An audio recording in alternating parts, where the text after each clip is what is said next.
Hi guys. So in an effort to spice up my Dark Souls 3 PvP experience, as things have gone a little stale recently, I decided to come back to some of my old builds. Some of the guys that I haven't used in a little while, like this guy, my Soul Level 20 Twink.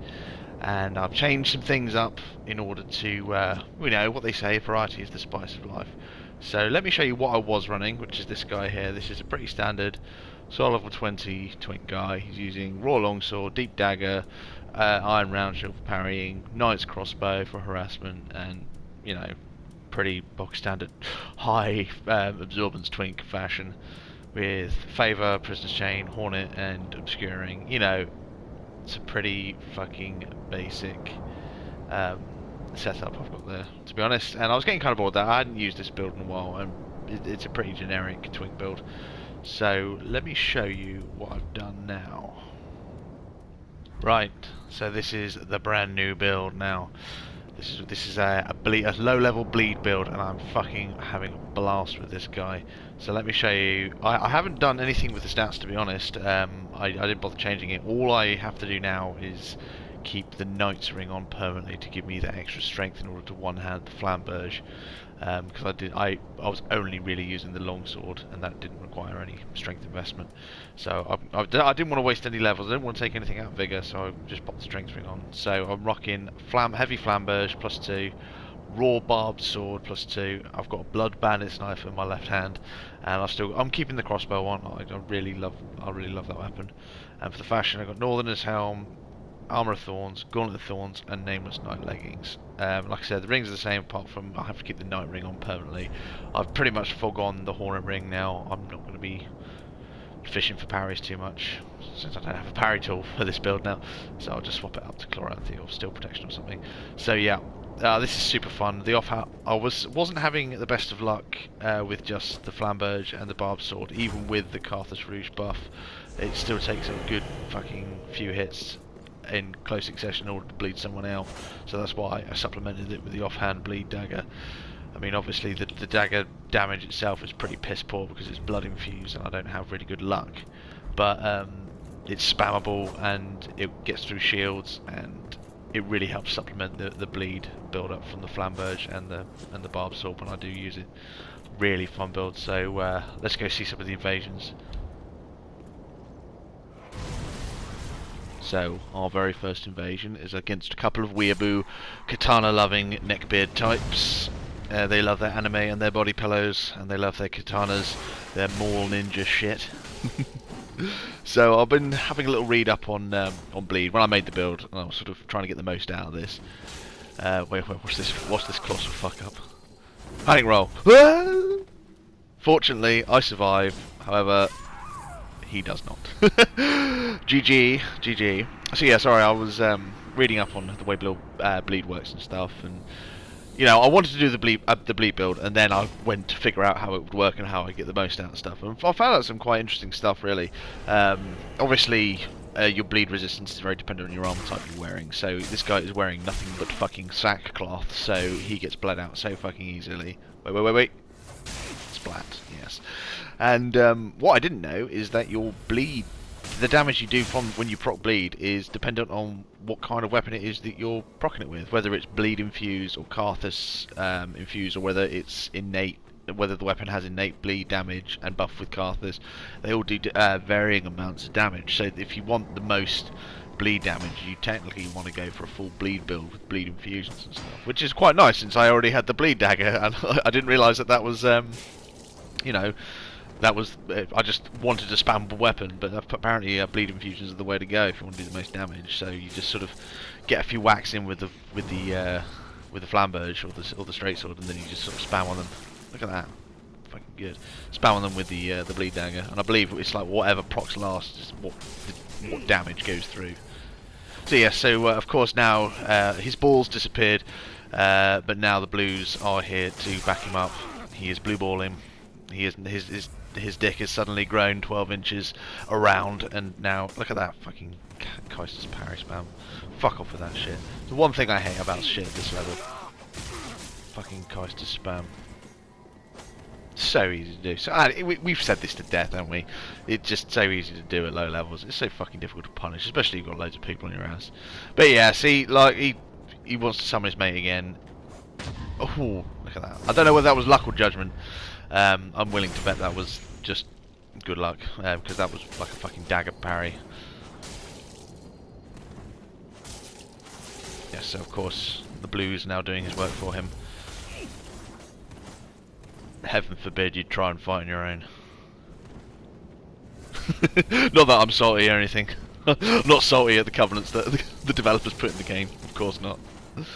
Look at them. They're like almost identical. Fucking look at these guys. Ah, the blues, man. Classic. The good thing about this build actually is that although the bleed is a nice sort of gimmick that goes along with it, you don't have to rely on it to actually win invasions, because you got a fucking greatsword and a straight sword as your backup weapon. So like that's so easy to win with, like it's unreal. So you don't even need to fucking buff stuff with Garth's Ruse. You can just rely on smacking people with the greatsword. I just really like the idea of doing a bleed build because I've never done one before. Hella fucking fun. And again, they're bloodthirsty, of course they are. Oh yes, 3v1 lads. Yeah, let's go, Johnny. Yeah, oh shit. Oh, and then he's fucking off. Yeah, he doesn't want none of this shit. He's out of Estus. He's like, nah, fuck this. I won't let the blues cheese him out. Fuck it, I'm gonna run to the boss. Oh wait, I've got a crossbow, and you don't. Ch-ch, bang. Unlucky, mate. Thanks for trying to cheese me out of the boss fog. Better luck next time, mate. So I wasn't having the best of luck consistently getting invasions in Undead Settlement. It was probably the time of day that I was trying to invade. So you could normally get solo level 20 invasions at the rear end of the High Wall of Lothric. You can get some at the start of the High Wall, but mostly all you'll find is sort of mega twinks who are there to duel invaders with their uber mega twink setup, and that will do like 1,000,000 damage and fish for parries like a motherfucker. And you know, as much fun as it is to sort of beat down on those twinks, or you know, getting your shit pushed in by those kinds of people over and over again kind of gets boring after a while. So if you invade at the rear end of Lothric, then you'll generally get more PvE focused parties rather than mega fucking ass rapey twinks, which is fine. But so I've rolled up on this party, and the guy with the I'm assuming the guy with the straight sword is the host. To be honest, he's like twinking pretty hard. You know, straight sword spam. He's doing a lot of damage, parry spam, all that good stuff. So I'm assuming he's the host, and I'm like, oh god, I'm gonna have a bad time with this one. And you see, I didn't really realise there were fucking 3 of them until that yellow started chucking bombs at me. I'm like, right, okay, Lothric Knights are dead. The major backup in this area has already been fucking annihilated, which is one of the disadvantages of invading at such late parts of the level. It's like all the enemies are dead. They're just waiting to go to the boss. They just want their final like taste of blood before they go and fight Vor or Dancer or whatever. And they're like, yeah, we can fucking take him. We got Steve with the straight sword. Steve, you know, straight sword Steve. He buffs it with fire. He's well good, mate. This fucking guy with the straight sword was carrying this team. Like, it turns out the host was this chap here. 1, 2, dead. Nice overcommit, mate. Yeah, this fucking guy with the straight sword was absolutely carrying this team. He seemed to be the only competent one there. So GG. This invasion, I'm quite proud of this one. This is a prime example of when this build is working as intended. Registered trademark. This is where the blood just flows like fucking water. It's beautiful. Beautiful. What's this? This hubris from me. Walk up to the gold. Reaction parried. Fucking hell. I was like, okay, I'm legitimately impressed by that. That looked like a real deal reaction parry, so I was fucking well chuffed with that. So GG gold for that. And of course, the police come. I've been trying to incorporate a lot more kicks. You can see there, I Am Amish has mentioned this to me several times in videos where I was complaining about parry spammers, and he's always said to, oh look at that fucking bleed, get fucking wrecked, son. So he's always telling me to incorporate kicks in order to drain people's stamina and to throw people off of their parry times and stuff, and it works like a fucking treat. If all they're doing is spamming it in your face, you just kick it.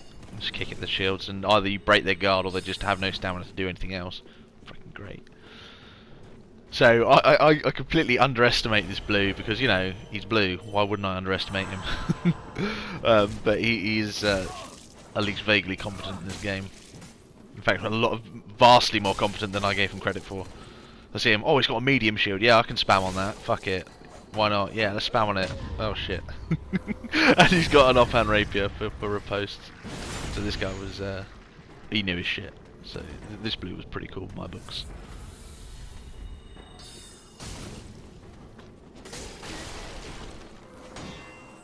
Yeah, this host has no idea how to parry. He's just throwing them out.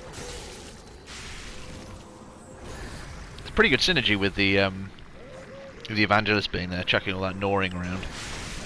So I don't learn my lesson, I just fucking spam on this guy. And fortunately, serendipity favours me in that instance, and the blue gets bled out again. That was it's so much fun when you bleed people out and they die. It's like that little rush of like, this build was totally worth it. Just that little, all the gankings, me getting the shit pushed in, my shit pushed in by gankers and other twinks, all falls by the wayside when you finally get that kill with the bleed.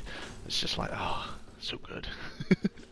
So this was one of the reasons why I was changing up the builds and stuff, because the guys I had at the moment were kind of, not they weren't mega twinks, but they were pretty hard to beat twinks if you were a PvE player and stuff. Like I had the Hornet Ring and I had repost weapons and things like that, so like, I could fairly reliably one-shot PvE hosts and stuff. And when I wasn't doing that, when I was getting steamrolled by stuff, I was getting like really frustrated, like, oh, well, I've got the twink gear, why aren't I winning? I want to win! Like, you know, like salty man baby that I am. And so I wanted to come and change up these builds and stuff, just to keep things fresh, and to like, I find that the more esoteric and weird the build is, the less salty I get about losing, because, you know, I'm running kind of a gimmick build really. Well, it's not really a gimmick, like I said, it's supplementing the playstyle, the rest of the playstyle, but it is a little gimmicky. So when I lose, I don't really mind so much anymore, and that's sort of like that pleasure that I've been sort of searching for, that initial Dark Souls invasion pleasure when you first start to get good and you get your first victories, and all the losses you don't give a shit about. Yeah, good stuff. So I've actually got another build analysis after this invasion. This is the final invasion I want to showcase until level 20. And again, it's just another showcase of how fun bleed can be. And one of the great things about these auxiliary status effects like poison, bleed and frostbite is that they completely ignore shields, which is absolutely fantastic. And when you get people like shielding in your face, turtling up, whether they're password summoned or twinking with like a Lothar shield or something, you just spam on them with the bleed dagger, and because it does no stamina damage and no chip damage, they'll just sit there and turtle in your face, and they'll just wait for you to run out of stamina, all the while their bleed meter is building up, and it's fantastic against people who don't know how to turtle properly. Just spamming on them with the bleed dagger, which is fantastic. Really build up some good amount of bleed, and even proc bleed, depending on how long they're willing to sit there. Because the bleed dagger is pretty quick at proccing bleed. You only need sort of like maybe 4 or 5, probably 5 or 6 hits with a dagger in order to get it, depending on what armor they're wearing, of course. Yeah, them kicks, boy. I've been trying to use the one-handed moveset on the Greatsword a lot more. Oh, get bled out, son. Oh, fucking bled. Oh, so exciting whenever I proc the bleed. It just makes me happy that I did this build. Whenever I get it, it's just like, yes, it was so worth it. Yeah, I've been trying to use the Greatsword one-handed moveset a lot more. I would always rely on two-handed, because purely, and I'd use the hyper armor as a crutch in order to force trades and stuff, but I wanted to get away from relying on that, to be honest. I was using that as a crutch, and when your build isn't spec'd out for making lots of trades, then it's not always advisable. Eventually you'll always get out damaged, purely because of the healing factor of the host. So these were some nice wholesome invasions because they were mostly just generic PvE parties and stuff, and you know, I find these a lot more fun than fighting the super mega twinks and the password summon Havel mages and stuff. I mean, I'm not going to say it's easier because oftentimes it isn't. Wait, watch this. Fucking rage quits. Summon rage quits. Sorry, yeah, what was I saying? Yeah, the PvE parties and stuff. I'm not going to say it's always easier, because sometimes it's not easy to beat people. They're completely inexperienced. They're completely inexperienced, and their lack of experience. Sometimes it all comes together to make one fucking difficult nut to crack. But it's less. I find it's less stressful fighting these kinds of parties than fighting the mega twinks and the password summons, because you know that there are things that you can do to beat them, whereas you don't have to rely on blind luck or blind stupidity on your enemy in order to win. So GG that guy. Okay, so this is my Soul Level 10 guy, and again, he's pretty much a bog standard twink, and he's a pretty poor twink to be honest. He hasn't got any high damaging weapons like the Dragon Slayer Axe or Dark Hand. I don't fall into that kind of crowd, but what I'm using: Deep Longsword, the Poison Rotten Grue Dagger, Light Crossbow, Parrying Shield, and pretty generic fashion. I wanted him to look like part of the level in this. That was my original intention in this. And again, almost exactly the same rings as the Soul Level 20 guy, which is one of the reasons why I wanted to change up the build, because I've essentially got the same build twice, but at different soul levels, which is kind of boring. So yeah, Prisoner's Fap, Hornet, and Obscuring. So let me show you what I've done with this guy, and I'm really happy with how this guy turns out. Right, so this is how he's turned out now. I'm fucking loving this guy. Basically, I got really enamoured with using the Poison Grue Dagger. That was my favourite part of using the build before. You know, going for parries and fishing for crits and stuff is all well and good, but it's pretty boring stuff. Well, it's not boring, but at low soul levels, it's pretty fucking cliche. Everyone's fishing for parries like a motherfucker, so I just went full balls deep poison build, and this is so much fucking fun, because you basically you tag the host with poison, who doesn't know what the fuck, how you can't cure it, and then whilst the horde of password summon over-leveled phantoms and other twinks are chasing you down trying to murder you with knives, the host is just being bled out of Estus by the poison. At these low soul levels, poison is really, really effective. So what I'm rocking at the moment, I've got the Rotten Grue Curve Sword, I've got all the Grue weapons basically, the Grue Spear, the Poison Grue Dagger. It's similar weapon setup to the Soul Level 20 guy, where I've got the spammable dagger in the left hand in order to quickly build up poison, get in and out basically. You're so much more likely to prop poison in this build than you are to prop bleed on the other guy. It's so easy to prop poison, especially if you put the resin on your weapon. It's like 3 or 4 hits, and then you got the dagger to supplement that as well. It's fucking great. So I have to keep the Hunter's Ring on permanently to give me the extra dex to actually use these Grue weapons, which is unfortunate. So no Hornet Ring, but that's fine. We're not being flashy with this. We're not trying to one-shot anyone. This is a harassment and general annoyance. So a little bit of a trolly build, I guess, but he's not that overpowered, to be honest. And if someone has Poison Moss, then this just renders this build useless, which is why poison only really works at low levels, because at this point in the game most people won't have the Moss unless it's been dropped for them. So the fashion, Cecil Helm, Brigand Armor, love this armor set, always looks good. Gauntlet of Thorns and Nothing Night Leggings, quite like the Cecil Helm with the Brigand set. But to be honest, I don't have a great deal of fashion on this character. When I made this guy, I blitzed through the entire game in order to get all the good rings and Estus shards and stuff, and I didn't bother buying any of the shit from the Hag. So I might have to go and do that to get some extra fashion. So yeah, enjoy these invasions. I had some fucking doozies with this guy. So as with the Soul Level 20 Bleed guy, I made the build first and then found out how it worked second. I mean, I had a vague idea of how poison works and its usefulness in PvP, but I actually found this again. I found out some very useful information about it. So in PvP, I've got the wiki up here. I'll just sort of read you some of the bullet points that I found interesting. But your base damage of poison in PvP is 7 HP per second, which is quite nice. and it says plus an additional 0.07% of the player's HP per second, which is interesting. So against people with higher HP pools, it does more HP per second, which is quite nice actually. So against those 40 figure meta chaps who are soul level 20, actually a little bit more useful. Who would have thought it? And yeah, so it does a total of 360 plus 6.3% of the player's HP over 90 seconds. Which is like at this low soul level, that is great because bear in mind the Estus Flask unupgraded heals 300 points of damage. So poison will, if not cured, will shred it'll take 2 Estus away from the host completely. Like they're gone basically, which is so nice when because obviously most normal hosts at this level, unless they're like super mega twinks.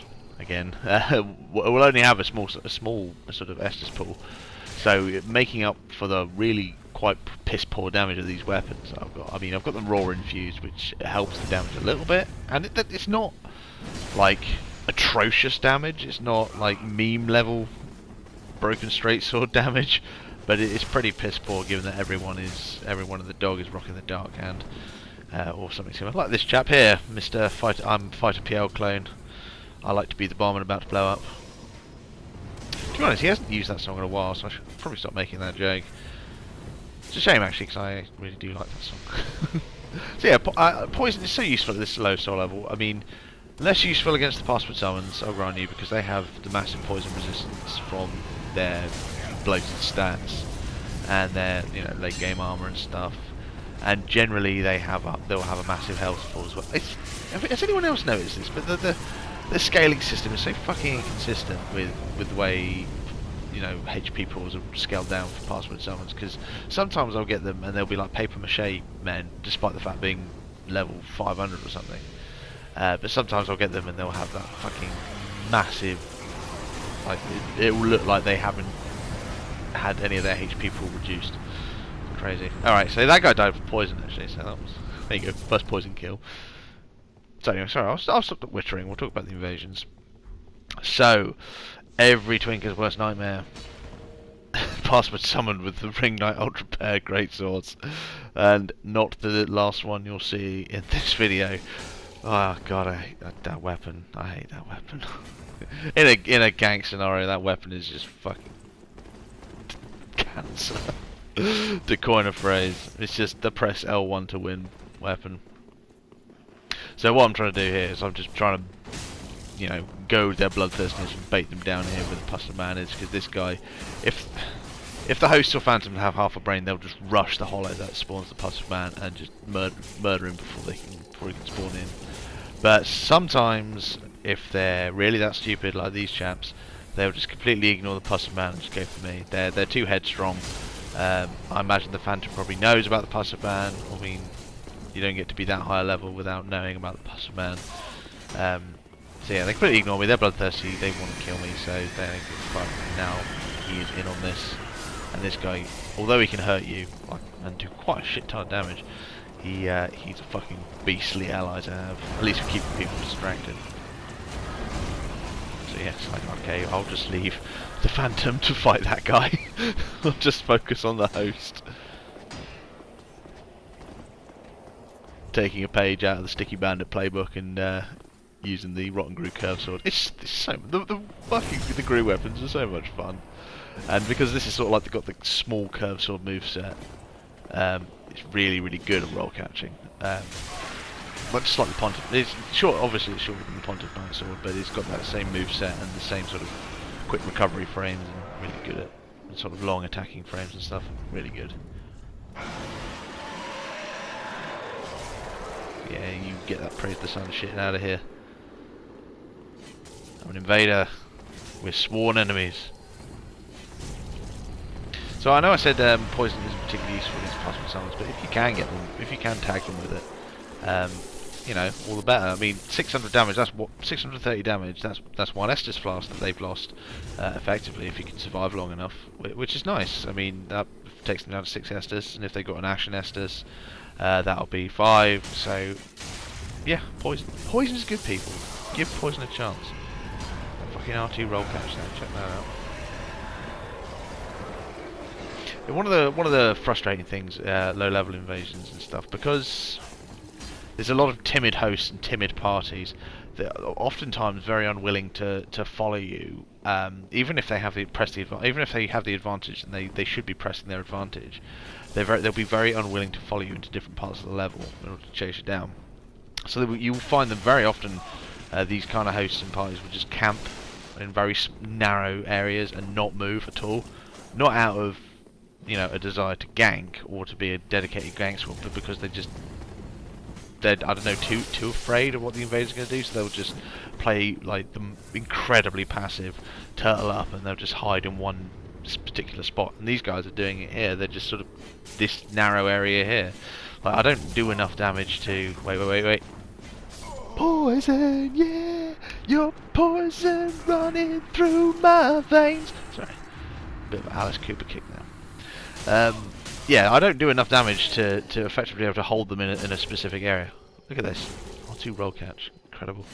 Yeah, I don't do enough damage to hold any particular choke point, so why they don't push past me and make their way to the bonfire or push further into the level is beyond me, but that's a lot of what happens at this level. See, I go to the gesture menu because I thought I killed him. He springs back to life. GG. So this was, I think, by far the best invasion I have ever done, at least at Soul Level 10, maybe in forever. This is just so fucking satisfying. Like, no joke. Like, I fucking loved this. Again, party of 3, you got your newbie host, and you got your 2 butt fucking long dick Larry and big bald Billy, password summons, melting the PvE for the host as he, tags on behind to pick up all the items and enjoy the wonderful scenery that Dark Souls 3 has to offer, because that's what this game is about. It's about letting other people do the work for you. Oh, God. So yeah, another meme sword user and another sort of a generic ultra player, and that's a fucking bad combination, given I have no hyper armor options in this build, and I have to rely on spacing and timing. And when you got 2 ultra great swords and the host straight sword spamming at you, your options are pretty fucking limited, and the PvE is no help whatsoever. Well, at least the majority of the PvE is no help whatsoever, because like they just melt. They just completely get fucking annihilated by these guys, steamrolled. Oh, I thought I had that space as well. Fucking meme swords. So I hate that weapon so much. So fucking much. Oh dear. Just look at this stupid mistake I make. I'm like, I'll run into let's run into the tiny room with the 2 ultras. That's a fucking great idea. I quickly come to my senses and I'm like, okay, look, fucking panic roll out of that, and I'm not going to win anything here, so I have to retreat. There's no way I can fight those 3 there with the dragon to my back and that tiny room behind me, so basically no escape. So I was like, right, fuck this. Let's just move further into the level and see what they do. So I hide up here for about, it was a couple of minutes before they finally grow a pair and decide to move further into the level. And I see one of the password summons is trying to push to the dragon. So I'm like, right, okay, go and block the door. Let's see if we can hold a choke point and do some damage on the choke point. But again, like I said before, like I don't do enough damage to be able to hold people back in the choke point. Like, I do like 50 damage to these fuckers. So what they're gonna do? They're just gonna hyper armor through me. And watch this. Gold sneaks up behind me. Completely forgot about him. He made his way whilst I was fighting the other 2. Ridiculous. Yeah, I don't do enough damage to hold choke point, so they can just fucking bulldoze through there. So I managed to get like 3 hits on the Ring Knight pair greatsword Phantom there before he just fucking just pushed his way through. You know what, I don't think I've seen him press any other button apart from L1. That'll be enough to press something else. Oh, look at that. Squeaky bum time. Squeaky bum time. Panic rolls are our friend. Almost by it. That's the closest they get to killing me. That was fucking... Oh, I was almost smashed my circle button with that one. Try to go for the rolly backstab, but to be honest, since I'm using the fucking Rotten Groove curve and don't have the ordering, a backstab would have done fuck all to this guy. Get some nice spacing on him there. And again, like I just have to just back off, doing little bits of chip damage when I can. And this again, backing up to the Pussive Man, hoping that they're not going to be clever enough to take him out before they trigger him. So I'm trying to make a stand here. I don't want to go stand by the Pussive Man. So this gold knows what's up. He runs completely to the Pussive Man, and I tag him once, twice, and that's just enough time to hold him back to let the Pussive Man spawn. It's like fucking great. Finally, I've got an actual ally that can do some fucking damage. Oh, and this beautiful calming moment. This guy's been slapping me silly the entire fight. Watch this. Oh. I can watch that all fucking day. Oh, that was so good. Watching it just fucking tank to the floor. I was just like, yes, okay. And of course, no, pass when someone's dead. Fucking flee. So the host, he books it. He wants to go back to the bonfire. He doesn't like this. It's too scary now. You know, it's not enough to have one pass with someone over leveled Phantom. You have to have both of them. And then that just leaves him in roll catch hell. You're not fucking going anywhere, mate. You fucking get your ass back here. You wanted a fight. I thought you loved PvE. You get back here. You PvE with me. You PvP with me now, son. Roll catch. No chugs here, son. And of course, where does every self-respecting host go when his phantoms die? You guessed it, folks. Back to the bonfire for some good old-fashioned roll souls. Chase you around. Fucking bullshit-a-thon. So go for the spear. I'm like, right, it's just fucking try and chase him down. Go for the curve sword. Just try, because he's going to be panic rolling. I'm going to be able to roll catch this guy with fucking buggery. Try and be Flash. Fail. As with anything in life, being Flash always ends up biting me in the ass. It just reminds me of that part in the original Spider-Man film when he's like becoming a wrestler and he's fighting this guy. It's like, you're trapped in here with me for 3 minutes. Except I'm the guy that's beating him up, and I don't get beaten up by him. Oh, mate. Play the game on your own. It's more fun that way. So there you go, guys. Those are some of the stuff I've done with my Twink builds. I hope you've enjoyed it. It's a pleasure to be back, to be honest, and I will see you again.